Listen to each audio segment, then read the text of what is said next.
اے رسول صلی اللہ علیہ وسلم، جو کچھ آپ کے رب کے جانب سے آپ پر نازل کیا گیا ہے آپ سب پہنچا دیجئے، اور اگر آپ ایسا نہ کریں گے تو آپ نے اللہ تعالیٰ کے ایک پیغام بھی نہیں پہنچایا، اور اللہ تعالیٰ آپ کو لوگوں سے محفوظ رکھے گا۔ یقیناً اللہ تعالیٰ ان کافی لوگوں کو راہ نہ دیں گے۔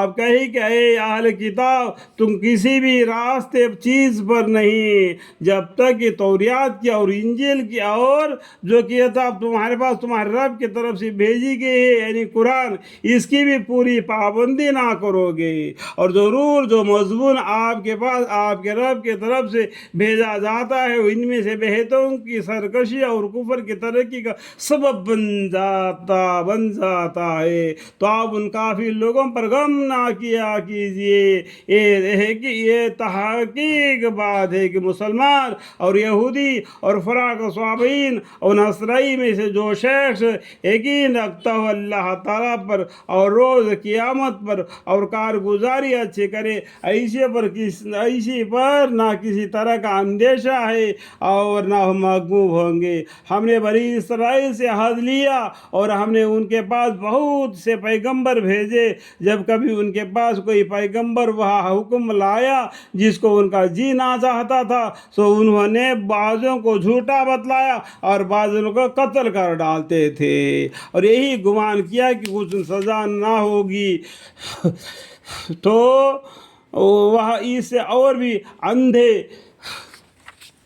اور بہرے بن گئے۔ پھر اللہ تعالیٰ نے ان پر توجہ فرمائی، پھر بھی اندھے اور بہرے بنے رہے ان میں سے کہ بہتر ہے، اور اللہ تعالیٰ ان کے اعمال کو خوب دیکھنے والے۔ بے شک وہ لوگ کافر ہو چکے جنہوں نے یہ کہا کہ اللہ تعالیٰ این مسیح ابن مریم ہے، حالانکہ مسیح نے خود فرمایا تھا کہ اے بنی اسرائیل، تم اللہ تعالیٰ کی عبادت کرو جو میرا بھی اور تمہارا بھی رب ہے۔ عیسیٰ علیہ السلام نے کیا بولا؟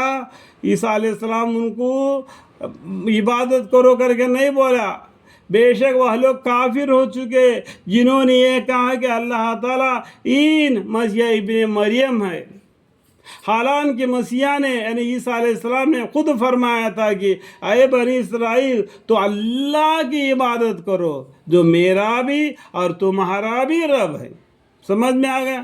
بے شک جو شخص اللہ تعالیٰ کے ساتھ شریک قرار دے گا سو اس پر اللہ تعالیٰ جنت کو حرام کر دیں گے اور اس کا ٹھکانہ دوزخ ہے، اور ایسے ظالموں کا کوئی مددگار نہ ہوگا۔ اللہم اغفر لی۔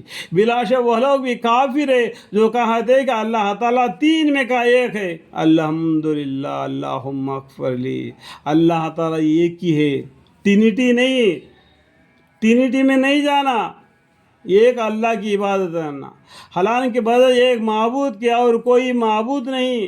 اور اگر یہ لوگ اپنے ان قول سے باز نہ آئے تو جو لوگ ان میں کافر رہیں گے ان پر دردناک عذاب ہوگا۔ کیا پھر بھی خدا تعالیٰ کے سامنے توبہ نہیں کرتے؟ اللہم اغفر، اور اسے معافی نہیں چاہتے؟ اللہم اغفر، حالانکہ اللہ تعالیٰ بڑے مغفرت کرنے والے، بڑے فرمانیوں والے ہیں، بڑے فرمانیوں والے ہیں۔ اللہم اغفر۔ مسیح ابن مریم کچھ بھی نہیں، صرف ایک پیغمبر ہے جن سے پہلے اور بھی پیغمبر گزر چکے ہیں، ان سے اور ان کی والدہ صدیق یعنی ایک ولی بی بی ہے، دونوں کھانا کھایا کرتے تھے۔ دیکھیے تو ہم ان سے کیسے کیسے دلائل بیان کر رہے ہیں، پھر دیکھیے الٹے کدھر جا رہے ہیں۔ آپ فرمائیے کہ کیا خدا کے سوا ایسے کی عبادت کرتے ہو جو کہ تم کو نہ کوئی ضرر پہنچانا کا اختیار رکھتا ہو نہ نفع پہنچانے کا، حالانکہ اللہ تعالیٰ سب سنتے سب جانتے ہیں۔ آپ فرمائیے کہ اے اہل کتاب، تو اپنے دین میں ناحق کا غلب مت کرو اور ان لوگوں کے